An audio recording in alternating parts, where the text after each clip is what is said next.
You're listening to FitPro Sessions with Parallel Coaching, episode number 13. Hi, I'm Neale Bergman, and in today's podcast, I'm talking with Hayley all about how to plan your assessment day and walk into your level 2, level 3 practical and absolutely blast it. So stay tuned. Also, whilst I got your attention, head over to Apple iTunes and drop us a 5-star shiny review, as your feedback is pushing this podcast up the podcast charts and getting it out to more and more trainee and already qualified fitness professionals. Hi, I'm Neale Bergman. And I'm Hayley Bergman. Over the last 10 years, we've helped thousands of fitness professionals to get qualified, learn with simplicity, and coach clients with confidence. We're the first to say that learning and being a Fit Pro doesn't have to be hard work, and that with the right structure, support and resources, you can become a confident and knowledgeable fitness professional that is dedicated to more. So how do you learn, qualify and kickstart as a Fit Pro? This is the FitPro Sessions Podcast with Parallel Coaching. So you're on assessment day, Hayley. What makes a great assessment day for you as the assessor? As the assessor, a great assessment day is when you've got lots of the learners that you're assessing, but they're all prepared for their day. I think preparation from the learner is probably the thing that really makes my day as an assessor. What's that old age saying of fail to plan or plan to fail, fail to plan? That's the one, isn't it? That's the one. Okay, so that's probably the biggest kind of golden nugget knowledge bomb straight away, is make sure you've got a plan for your assessment day. Yes. Completely. Yeah, there's nothing worse than the stress, not only felt from an assessor point of view, but for the learner. When for you? When you go in there without a plan, without having prepared, and then you can feel the stress, you can feel how flummoxed they are. So over the next kind of 15, 20 minutes, let's give as many tips, hints, bits of advice to somebody that's going into their level 2, level 3 practical assessment. Yes, okay, so let's do it. Just behind us, if you're watching on YouTube, if I'm looking at the camera a little bit strange, I've actually got the assessment paperwork behind the screen so we can go through some of those bits. So the first point is there's no guessing for you being assessed. There's no guessing. Really whether you're good on point. level 2, level 3, any qualification, you've always got your learner achievement pack, your LAP, and in there is towards the back of the LAP. It's around kind of usually in the late pages of late 30s. You've got the assessment criteria, and it will say summative observed section. So summative means that it's the end assessment, and you'll get your decision at the end of that. Whereas formative, you can kind of fluff up a little bit, I suppose, and get feedback on. Yeah, so formative happens throughout your learning experience usually. So formative will usually be done on course so that you have a couple of mini assessments. Maybe that's you doing a body weight squat and teaching one of your peers on course. It's not an official part of, well, it is an official part of the assessment criteria, but you've got a lot more leniency and you get feedback to help you then do your summative. And the best thing about formative assessment is it prepares you for the end assessment. Yes. Okay, so you get used to practicing being in an assessment. But if you turn to the back of your LAP, you'll see your summative observed criteria sheet. And this is what the assessor will walk around with, and they can put a tick in the box, a dot in the box, a cross in the box, and it's got all the grid, the key referencing, so you can become familiar with that. But I want to kind of draw your attention to everything that's in a grade box.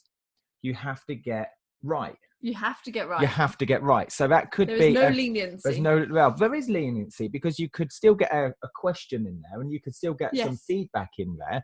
So you don't have to get it bang on perfect, but that certainly brings your attention towards the key areas the assessment is looking for at being pretty bang on. So, for example, on a level 2, demonstrate correct technique and safe use of equipment.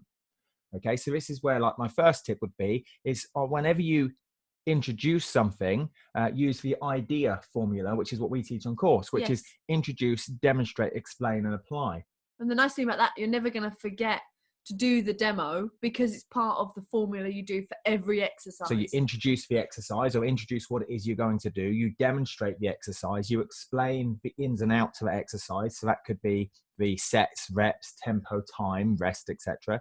And then apply or action, which is for the client the person you're using to have a go. Yeah. And I genuinely perfect. believe that can all be done in under 60 seconds. So it's not a time thing. It's so not- those people that are stuck on time, like I know that there's quite a few learners listening, maybe this is you, that are doing a video submission for their level 2 gym. They've got to get all this inside a set time frame.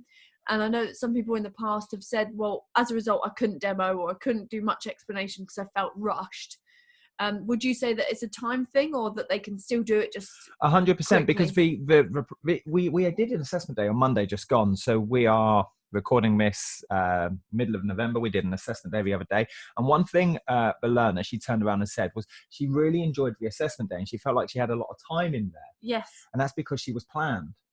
Okay. So Yeah. she went into the assessment with a clear plan, having practiced it, and she knew that there was enough time. Yes. I think when somebody says they feel flummoxed, or they feel rushed, or they ran out of time, or they didn't feel like they could put demos in, was down to the fact that they hadn't practiced it enough to get the timings in. Yes. So the assessment day is a learning experience. It should be enjoyable, but it shouldn't be the first time you've run through that assessment. That's the next kind of, hopefully we've had a few golden nuggets already, but it shouldn't be the first time you've run through it. So if you know you've got your assessment, let's say, I don't know, the second week of December, and we're recording this, or you're going to get to listen to this middle of November, you've got a good 3 or 4 weeks before your assessment. You could run through your assessment 2, 3 or 4 times, if not more. Yeah. And, practice is the key part to all of this. Repetition is the mother of all skill, is what my coach says to me. So if we repeat, we're only going to turn up to assessment day going, I know what to expect. There's no hidden surprises and I've got plenty of time. And whilst we're on the level 2 fitness instructor, 90% of the awarding bodies and training providers have it all mapped out for you, so you can literally prepare what you're doing in advance. So like we're looking at the level 2 criteria now, which you'd find in your LAP, and it literally says you can do a warm-up CV, you're going to do a warm-up stretch, a resistance machine, another resistance machine, another resistance machine. So it shows you what you've got to do so you can be prepared. There's probably about 5 to 10% of training providers whereby it is more spontaneous on the day, and I think that's down to their particular rules, but you still have a list to choose from. You still have a marking criteria. I think the key point to highlight here is the assessment day is a reflection of what you're going to do once you're passed. It's not a hoop to jump through and say, that's what I did for the assessment. Now go into the gym or the workplace and it will be different. It's not. No, it is the same. This is a vocational related qualification, which means you could literally pick up this assessment day as almost like a gym induction at level 2 and go and do that in the workplace down at Pure Gym or the gym group or David Lloyd's. That's what would be expected of you. Yes. And they're going to be expecting you to deliver demos. Going back to the initial point, they want to make sure that their members are being taught safe and effective exercise, which is why demos are in there. Yeah, safe and effective sums that up a treat, by the way. That's, safe I think, your third knowledge bomb for this bit. If you focus on being safe and effective, so safe relates to obviously your client not being injured and it being proper technique, whereas effective relates to the intensity that you're working at. This is a really key part, that you're not just kind of going through the motions and the big bulky guy that's your client is lifting a 1 kg dumbbell. It has to be a relevant loading. And actually on our Active IQ paperwork, criteria number 3 is all grayed out, which means you've got to get safe and effective right. Yeah. So effective meaning, like you said, intensity. Yeah. Does the client experience overload? Yeah. Are we using, have we got enough, are we clear on our rep range? Are we clear on our resistance? Are we clear on our tempos? Are we clear on our rest times? Yeah. So for example, it might be 12 reps. So that's 12 RM. So I put my 12 RM on there, enough load to fatigue at 12, but I couldn't reach 13. Yeah. I will be at let's say a 2-2 tempo. So 2 seconds up, 2 seconds down, eccentric, concentric. And then because it's 12 seconds, I'll take 60 seconds rest. Lovely. And that's what we're assessing you on, I suppose, is the intricacies of your understanding from a theory into a practical application. Yes. This is the FitPro Sessions Podcast with Parallel Coaching. Cool. Let's jump into some other tips? I've already mentioned idea, introduce, demonstrate, explain, and apply. What other tips would you, not necessarily are we necessarily looking for, but helps you, the listener, the person being assessed, deliver a much more fluid assessment, a much more relaxed assessment, one that's more authentic, more you? What type of things? In my opinion, that's got to be down to you doing something that you feel comfortable in doing. So again, it's down to preparation. Are you prepared? Do you feel comfortable in that environment? That's going to help you feel like you can relax a bit. So if you're talking about stress, the other part of that would be to have your notes in front of you. So take them in with you. It's not a memory test. So take in your notes, have a little note on there saying which muscle the lat pull down works so you don't get it wrong. And just making sure that you've kind of got everything you need to set yourself up for success. Yeah, I mean that's the key point. You'd have a program card in the real world. You'd walk around with your program card. You might fill that out as you go, depending on the setup with that client, or it would already be filled out if you know who they are. Yeah. The reality is your assessment day isn't a guess. So you can walk around with your program card, which will have key points on there. I think the main point I would say is warm yourself up. Oh, nice. As the person being assessed. If you go into your assessment day and let's say you're being assessed in any major city, but it's not your major city, right, where you live. You've had a commute to get there. Right. You've rushed to find it. You've had to park your car, maybe in an area that you're not familiar with. Do you have to pay for the meter? How much do you put on the meter? Then you've got to get into the club, find your room, your assessor and whatnot. So you're going to feel very out of sorts, I'm going to say. Yeah. Whereas if you turn up a little bit earlier, you can't change all those variables, but what you can change is to familiarize yourself back with the gym. Hopefully you've already been in that gym before. So nice. You can warm yourself up, go on the cross trainer treadmill for 5 minutes, get some motion into you, because that creates emotion. You're warmed up. Now you've changed your physiology, your heart rates come up, your breathing rates come up, and you're going to feel a lot more relaxed because you feel good. Correct me if I'm wrong. You're probably somewhat addicted to exercise yourself. So if you've had a kind of a 5-minute whistle stop tour in the gym, you're only going to relax yourself further. Yeah. Okay. What I also like about that is that although you're preparing yourself physiologically, you also got a little recce of the gym, haven't you? Yes. So you're like, oh, that cross trainer's out of order, or these dumbbells areas are cordoned off. Whatever it is, you can respond to that. And maybe you've already been in that gym dozens of times. Maybe you even went in that gym yesterday, and all of a sudden you go in there this morning, and like you say, the treadmill's out of order. It just allows you to prepare that little bit better. Yeah, exactly. The other side, I had a number of learners a couple of years ago.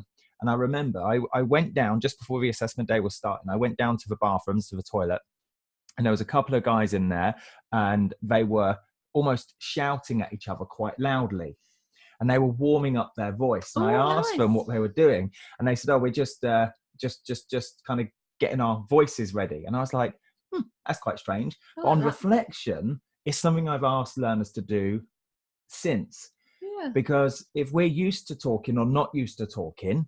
Now you're going into your assessment, and for the main part you're being assessed on is your ability to communicate. Yeah. So if you've not warmed up your voice, warmed up your confidence in projecting your voice, how do you expect to perform in the first 3, 4, 5 minutes of your assessment? And I think those first 3, 4, 5 minutes are the most important minutes of the whole assessment. That was going to be my next point. To practice them in advance. Go for it. What do you mean? So that if you know that your first 4 minutes or so, you're going to be going into the gym, you're going to do an introduction to the gym, which is like something about the facility, so the health and safety side of it, something about your clients, so maybe their PARQ or the clothes that they're wearing, and then something about an overview of the session ahead. You plan that intro and the very beginning of your warm-up, you're sorted, because all of those nerves happen there. So if you can control that initial section by planning and preparing it, literally in the car, in the kitchen, go over the words over and over, so it's almost rehearsed. After that, you can sort of go via your plan and your ability to teach, but just don't leave that first 3 minutes to chance. I always use, it's kind of like me and Hayley do a lot of surfing. So it's kind of like surfing. When you catch a wave, you've got to be moving at the same speed as the wave. Nice. So the intensity of surfing or bodyboarding in the first, I'm going to say 5 to 8 seconds is incredibly hard work, because that's where all the paddling and kicking comes in. Okay. So if I get that first 5 to 8 seconds right, I catch the wave. And after that, I literally just slide down the front of a wave, and it's effortless. And that's exactly what I think the assessment day is like. I love that. Okay? That's fantastic. Whereby the first 3, 4, 5 minutes, that's where it's intense. That's where the nerves really are. And that's when you start to settle into it. And after that, you can ride the wave on the back of all of your hard work in the first couple of minutes. Awesome. There we go. What an analogy. I love it. There we go. So do you have any other tips? Don't do teapot pose. Don't teapot. And what I mean by teapot pose is let's say your client's on any machine, take the chest press. Okay. Don't put one hand on the chest press and your other hand on your hip. Okay, that's a teapot pose. That's what I call it. So is this the like leaning into the machine? Leaning into the machine. Because so what would you do if you're not teapot posing? What do you do? Well, you'd be walking around your client. Oh, nice. You'd be looking at the front, the side, behind, and tell your client what you're doing. You're not just aimlessly walking around. You're checking for their posture, because when you're checking for their posture, you can reinforce key teaching points. And both of those things, observing and reinforcing, are on both the level 2 and level 3 criteria. Yes. So if I'm stuck in teapot pose, all I'm doing is looking at one point or one view of the client. Yeah. Therefore, I'm not getting the bigger picture. So sorry to jump back in. So if you're teapot posing from the side, you might see that they've got a nice neutral spine, and you can reinforce that. However, if you were to walk around to the front, you might find lots of other things going on with the client. So my key thing is always walk around the client and don't get stuck in teapot pose. So if you find yourself in a teapot pose and you're aware of it, don't be a teapot. And you suddenly get to a point you're like, oh, I'm in my teapot pose. It's a sign you might not be doing something else. So think about what else you should be doing instead of teapotting. Instead of teapotting. I think the next one I want to say is to have a plan, certainly for level 2 and level 3.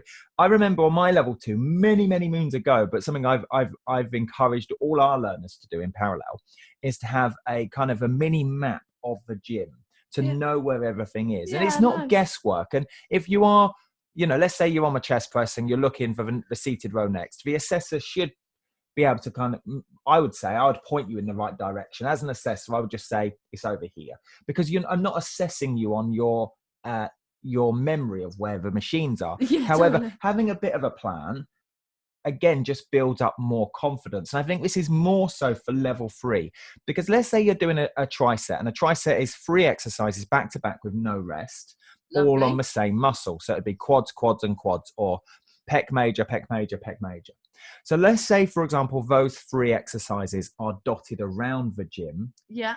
I now have to be exceptionally quick as the trainer and very well planned to move my client and adhere to that training system. Yeah. We're looking for no more than 3, 4, 5 seconds max between each exercise. So it'll be exercise 1, very short gap. Exercise 2, 3, 4 seconds, very short gap. Exercise 3.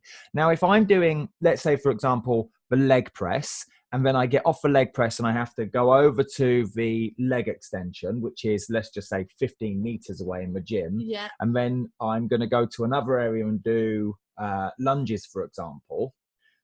Okay. I've now got too much rest in between. So now suddenly that becomes a single or basic set, and I'm not in adherence to my training system.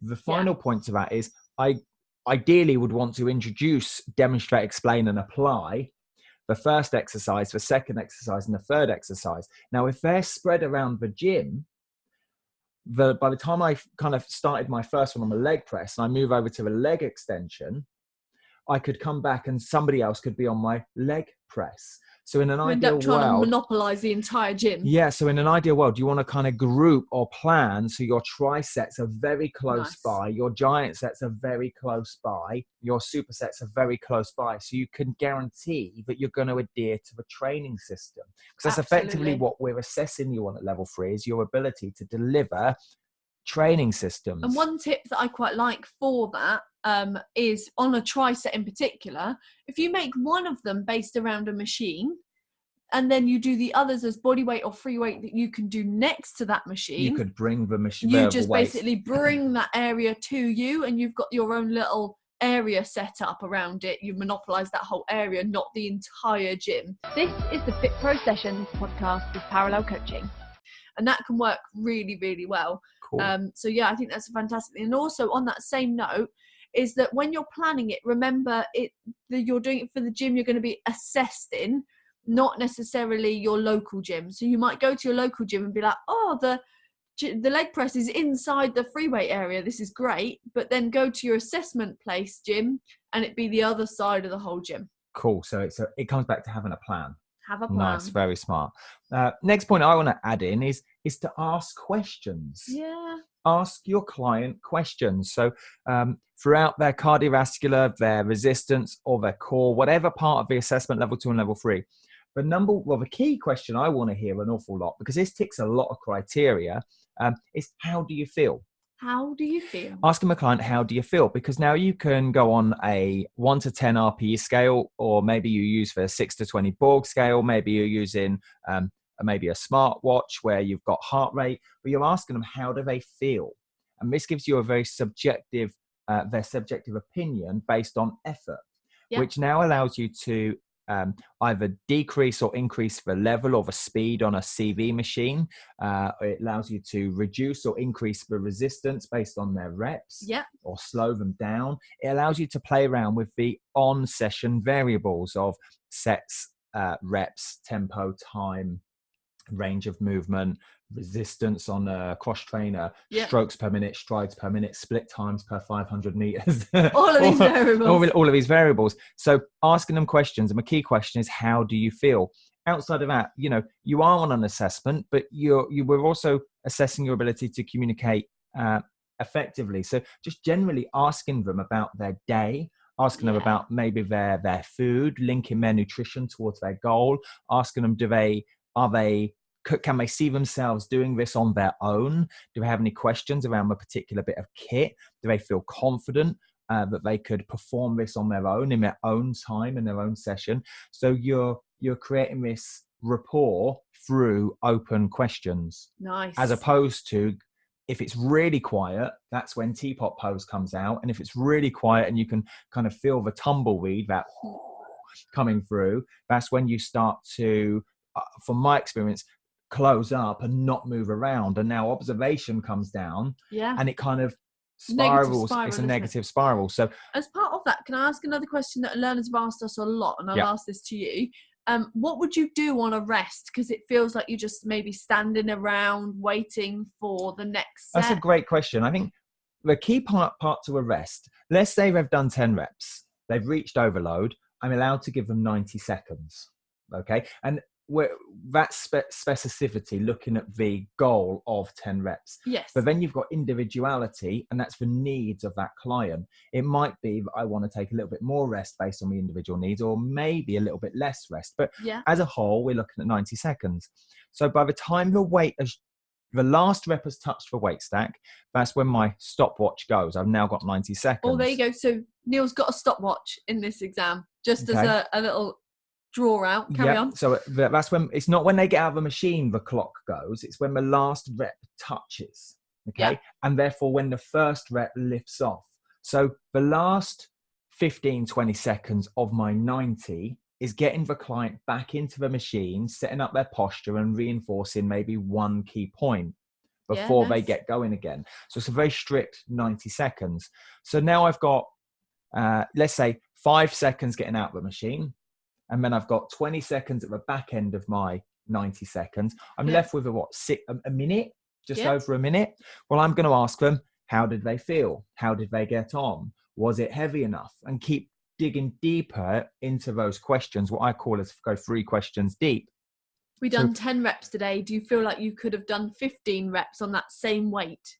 Yes. Do you feel like you could have done 11 reps on that same weight? And then I've got time to reinforce or perform another demo and say, for example, like on the lat pull down, I could quickly strip away and say, right, very quickly, Hayley, step behind me and just notice as I pull down on my lat pull down bar, you can notice my elbows are driving straight down and not coming back behind me. And if you step to the side, you can see that this is what I'm after for you to do. So if a picture paints 1,000 words, so I could reinforce with another demo. Yeah, nice. Okay. I like that. Anything else you would add? Yeah, so I like that you've basically said it's all about how they feel, improving their performance, and whether that involves demos, talking.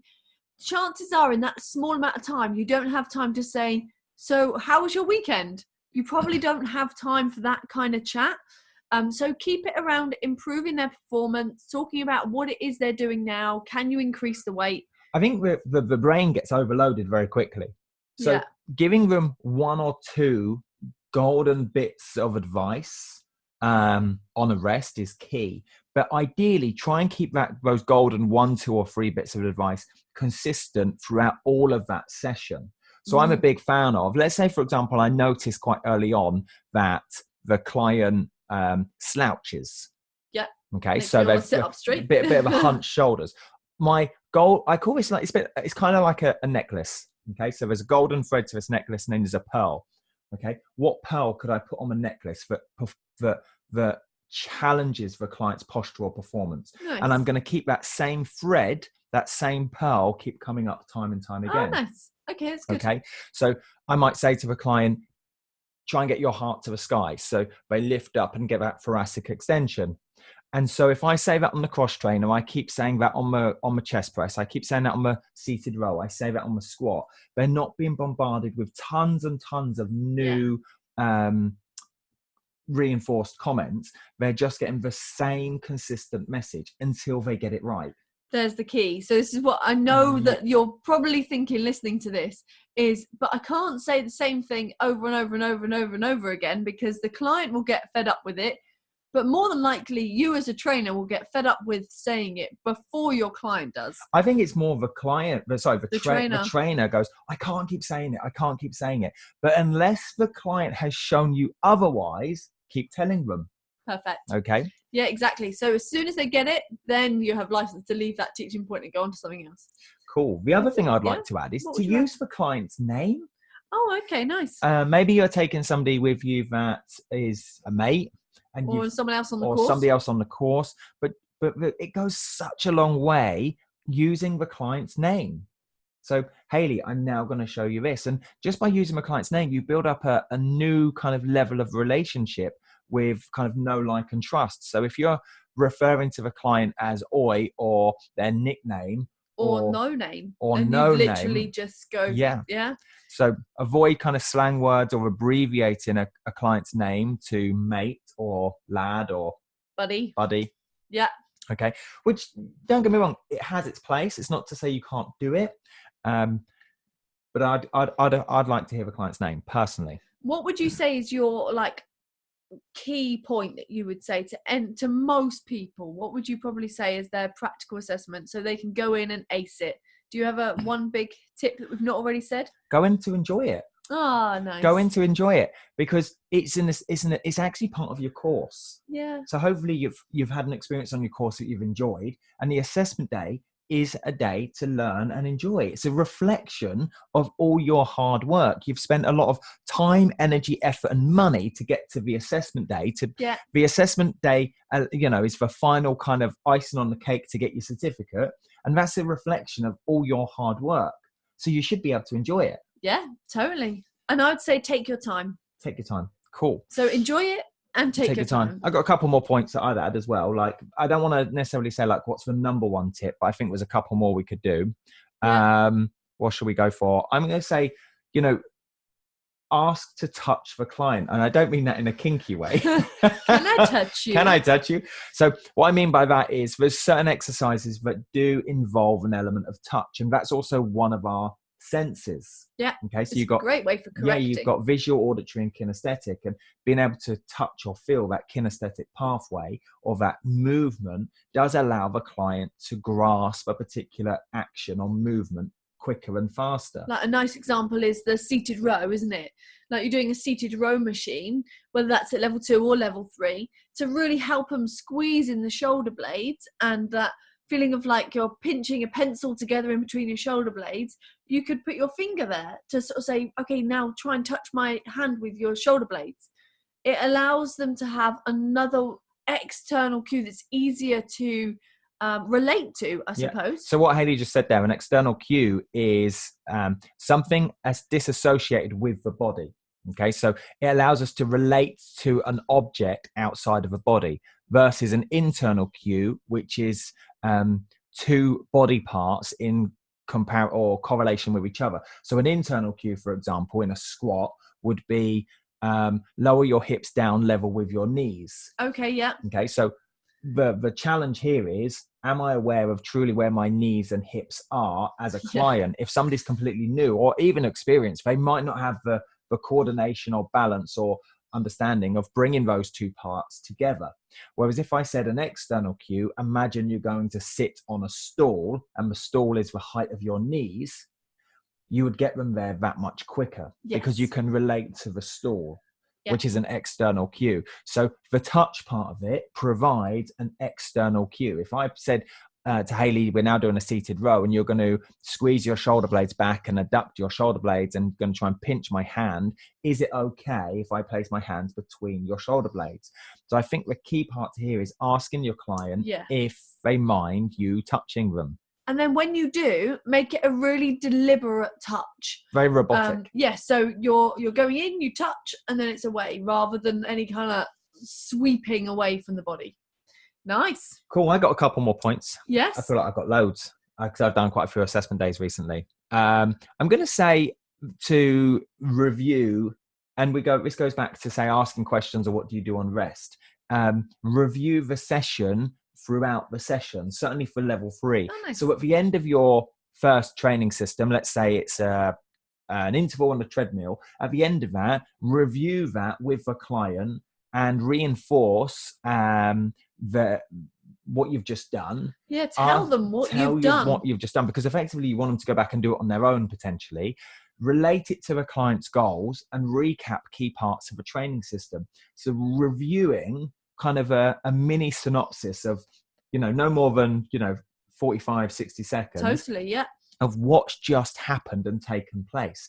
So I like to see the level 3 assessment as lots of mini assessments. So you introduce, demonstrate, explain, and apply everything to do with training systems for benefits, all about the goals.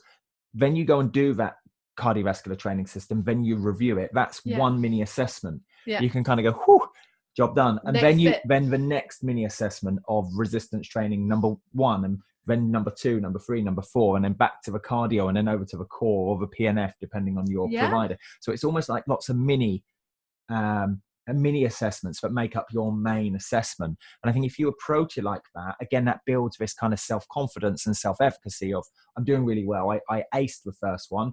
The second mini assessment wasn't my best in comparison, but I know what to work on. And this reviewing at the end of every training system, and at level 2, reviewing after an exercise allows you to kind of take note yourself and say, how am I doing? And in my last podcast with Warwick Wyatt, we talked about assessment, because Warwick used to be an assessor a few years ago and worked with thousands of learners at level 2 and level 3. And he had a really good tip of take a pen and paper in with you and make notes as you go. Absolutely. And that's realistic for when you're training clients. You're going to want to take notes so that you can improve their program card or change things for next time. Yeah. So it gives you time and space as well when you jot things down, which can help clear your mind. I think the next one is kind of under a little bit of contention overall, and that's about counting reps. Ooh. Which we get asked so many times. Do I count reps? Do I not count reps? Now, there's nothing in the criteria that says you, in any awarding body, that you have to count reps. And this is kind of my argument. That you manage timings. That you manage timings. My thing is I would, let's say I'm a trainer here, level 2 or level 3, and Hayley's the client. I would ask Hayley, the client, to count the repetitions.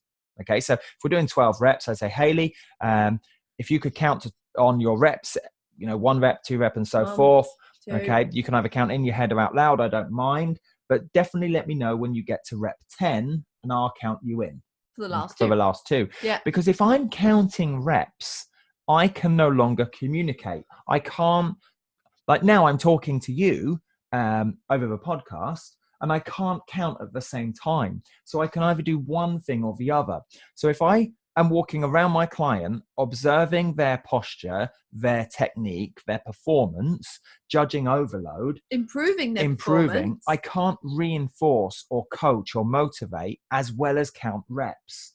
It would be impossible for me to come on, Hayley, come on, keep pushing one more, because I'm counting. So it's kind of half of dozen of one and a dozen of another. I think that's the correct saying. And when it comes into that, half a dozen of one, six of the other. Six of the other. There you kind of look at something. If you look at your client and you can see they're starting to struggle, go, okay, how many reps are we on?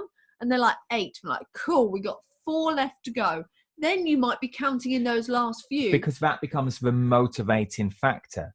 But I think if we go out just to count reps, this is my final point on this one, and I'm going to put it to bed. Nice. I'm going to say the average cost of a PT course is somewhere between £1,000 and £3,000. Yeah. Either way, it's a decent wedge of money. Yeah. You spent a decent amount of time learning. You've learned all about the 8 modules at level 2 and level 3, the anatomy and physiology. You've done nutrition at level 3. You've done principles at level 2. You've done formative assessments. You've done all this paperwork. You've not done all of this, dare I say, to count fucking reps. You've not learnt to count. At no point in the manual did it teach you to count or tell you to count. And, something from having worked in a gym myself, not just as a personal trainer, but as a manager of a gym, and overseen the operations of a gym as an operations manager, I didn't want any of my staff counting reps on the gym floor because I wanted them supporting the client, talking to the client and guiding them. And improving performance. So that the adherence would go up, retention rates would go up, and an overall customer experience. So, and I'd say with these types of things that are quite personal opinions as to whether you should or shouldn't, don't panic about them. Look at the facts, and the facts are your criteria. So when you look on your assessment criteria, boom. This is the FitPro Sessions Podcast with Parallel Coaching. It doesn't say on there, did your trainer count reps? If it does, then obviously they're looking for you to do that. But I've never seen that on an assessment criteria. Not at all. Managing timings is on there, but that's just to say that you're not having like a massive session whereby you're leaving a huge rest, for example, when you're not supposed to. There's so many other things to do, like controlling their range of movement, controlling their tempo, correcting their posture, making sure that they are within their reach and overload, making sure that you are motivated. There's so many other things on the criteria. I don't know how you would count reps. And also, if your assessor does like you counting reps, you're not going to know that unless you've worked with that assessor before. But even if they do like it, they can't fail you for not counting because it's not part of the criteria. And that's kind of, let's start to wrap this up then. I've been assessed now for over a decade. Yeah. And it's never down to my opinion. And I have to go through standardization every year within the company I work, within Parallel and other companies I've worked for, and then standardization with the awarding body to make sure that this isn't an opinion-based assessment. No. This is actually a standardized assessment. So if you had me as your assessor down in Milton Keynes and somebody else I didn't even know, and you went and did the exact same assessment in, I don't know, Edinburgh, there we go, you would get the exact same outcome. Yeah, totally. Okay, because it's standardized. It doesn't matter who the assessor is. They turn up with this assessment paperwork, which is already in your LAP, so there's no guessing. And it is standardized to say, well, did you see criteria number 10, which is used and reinforced key instruction points to improve clients' performance and encourage independence? Whew. If you did do that, then you get a tick. Yeah. Boom. So I think that's the key there, is it's not an opinion of the assessor. And the assessor is there to basically be very non-biased and say, did you meet the criteria, yes or no? Yeah. Okay. So very quickly about the assessment day, this is how we would run ours. Yeah. Okay. So we've got an assessment day, a big assessment day coming up on the 8th of December. Yeah. So all of the learners are going to turn up. And then for about 9 o'clock, we're then going to spend the first kind of 20 minutes, half an hour, just relaxing everybody to make sure that they do genuinely feel relaxed and not overwhelmed, making sure they've got all their plans in place. They might spend 5 minutes of that time just familiarizing themselves with the gym, making sure nothing's broken, nothing's out of order, everything's in the right place. Yeah. We'll double check their plans. And then I'm the lead assessor. So I'm going to introduce the day and tell everybody what's expected, tell them to get their LAPs out, orientate them with the paperwork again. Okay. And then they go off to their individual assessors. So myself, Hayley, and others. And then they do their mini assessment brief with the assessor. Yep. And then the assessor is almost like one-to-one now, talking about, again, what to expect, not what they want to see, but what the criteria wants them to see. Yeah. Okay. And then there'll be, in an ideal world for you guys, but certainly for us, there's a good 10-15 minutes between that assessment brief and then the assessment starting. Yeah. And this is a great time, a cracking time to go and warm up your voice, warm yourself up, make sure you're comfortable in the gym, make sure nothing's changed, make sure you've got your appropriate kit on, make sure you've got your stopwatch, make sure you've got your plan, make sure you've got your pen and paper, and then the assessment starts. And the assessor, my job is to not encroach on you being assessed. So I should not be in your eye line. I should not be very visible. Shouldn't be this close. Shouldn't be this close. As an assessor, I'll only get close if I can't necessarily hear you. Yeah. That's really the main thing. So I've got to be able to hear what you're saying. So if your assessor is a little bit close, just speak louder and hopefully they go away. Take a step away. But I'm not allowed to be in a position that detracts from your performance. Yes. Okay, so I'm not there to sit on your shoulder like a parrot or be intimidating. So 99% of the time, I'm almost not there. And I'm really pleased that so many learners say, I didn't even know you were in there. Okay, because it's my job to let you get on with it. Okay, in terms of timing, level 2, I think on average takes somewhere between 40 and 60 minutes. Yeah. It all comes down to how much you've practiced, how much of a talking you do on your demos, all that type of thing. And then depending on what exercise you've chosen, it's quite straightforward to introduce a chest press versus maybe an assisted chin. Right? There's a few more components to it. Do you know what I mean? Yeah. A few more things to talk about. And again, on level 3, it could be anywhere between 40 minutes and an hour and a quarter, depending on what training systems. If you've picked, for example, a multiple set, a tri-set, a superset, a pyramid, and a pre-exhaust. Pre-exhaust. They're quite quick systems. But if you've picked a giant set, a pyramid, a negative, and a tri-set, they're PHA. They're 4 quite lengthy training systems. So it's not about how much time you're going to spend in there. It's did you deliver and plan and deliver what you said you would, how you're meant to. Yes, exactly. And one thing I'd add to that is that as an assessor, I like to write quite a bit of information. Some assessors don't, but I like to write a good amount of information that will give you feedback on what you're doing well and also areas to improve on. So when you see the assessor writing something down, it doesn't necessarily mean, I know where he's going with this to jump in, it doesn't necessarily mean that it's going to be negative. Yeah, okay? Or a fail. I've seen Hayley write, a good page or 2 at times because she's been thoroughly enjoying the assessment and it's been really good feedback to highlight key areas. Yeah. So that was my final point on those. Smart. Really. And then once the assessment's finished, the assessor should say, Hayley, your assessment is now over. And then you've got your evaluation sheet to go and complete. And I would do that straight away whilst it's fresh in your head. Get that done. Big kind of wipe of the forehead and sigh of relief, and you can relax. And then you usually get your feedback from your assessor then and there. That might vary in different providers, but usually you get your feedback then and there, or you might have to wait till the end of the day. We usually wait towards the end of the day or the end of that morning. So we assess, 3-4 people. Then as a team, we give all the feedback, then 3 or 4 people, and then give the feedback. Yeah. Because then again, it's standardized. Yeah. So there we have it.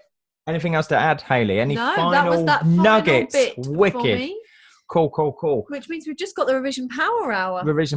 And if you've enjoyed this, make sure to head across to Apple Podcast, iTunes, leave us a 5-star review. Yeah, that's really helping us with the charts as well. It is. We're kind of in and out of that top 20 quite a bit, to be honest, which is really cool. Some days we're like 14th or 12th, and then other days we're a little bit lower. So it's down to you guys to keep pushing us. Good. Outside of that, keep your eyes on Black Friday. We will have some cracking deals around revision, Black Friday, all the way through to Cyber Monday. Not quite sure why we've adopted this American wording, but everyone's doing it, and we loved it last year. So many learners enjoyed it as well. So there'll be some cracking offers and discounts on our revision boot camps and courses. Yeah. So reach out before that if you do have any questions, because we might just give you that offer beforehand. Haley's looking at me like, really? Really, we will. That's if you call us and contact us. So outside of that, let's jump into today's Revision Power Hour. See you later. Bye.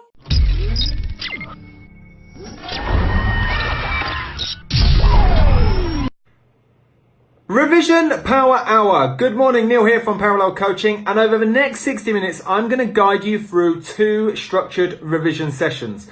Now you may join me for the first half and do 1 session, or do the full Power Hour, which is 2 revision sessions. Because if you're like most people that are sitting their fitness exams, their exam is in 6 to 8 weeks, maybe 12 plus weeks time. And so there's no urgency created to ever start revising right now, today. We put it off, and we put it off until just a week or 2 before the exam, when suddenly it becomes urgent and very important before we start revising. That leads to overwhelm, confusion, frustration.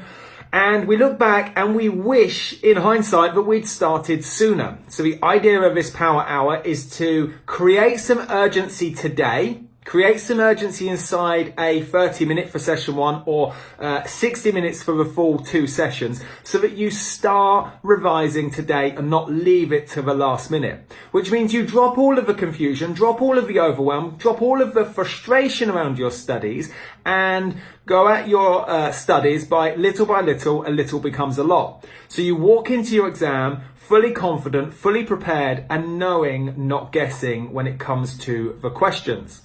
Now, it doesn't matter if you're on a level 2, level 3, or level 4 qualification on a fitness exam.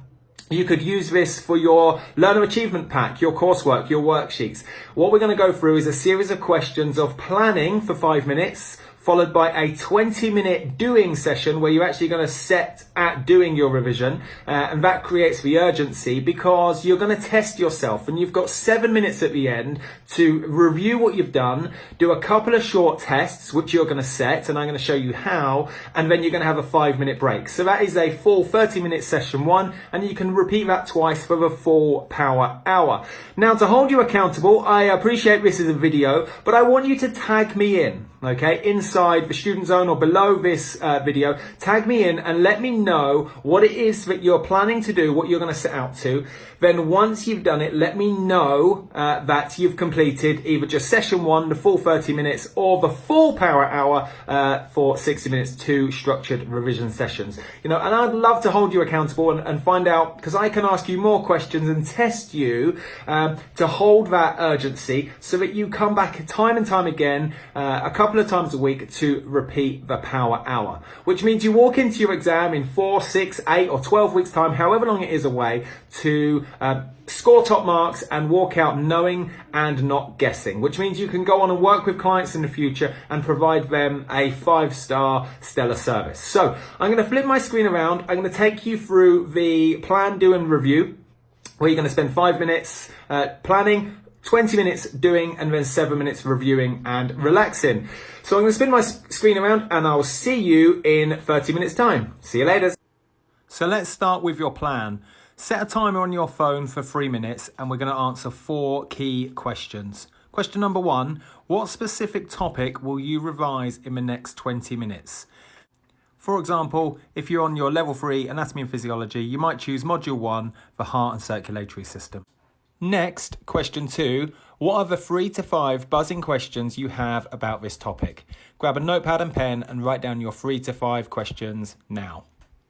Moving on to question 3, what mode of learning will you use? Is this going to be your manual? Are you going to use YouTube or the Revision Mastery Bootcamp? Are you going to jump inside the cheat sheets, or are you going to go back to previous notes? Question 4, how will you test yourself in 20 minutes time to ensure you've learned what you set out to? Is this going to be a series of mock questions?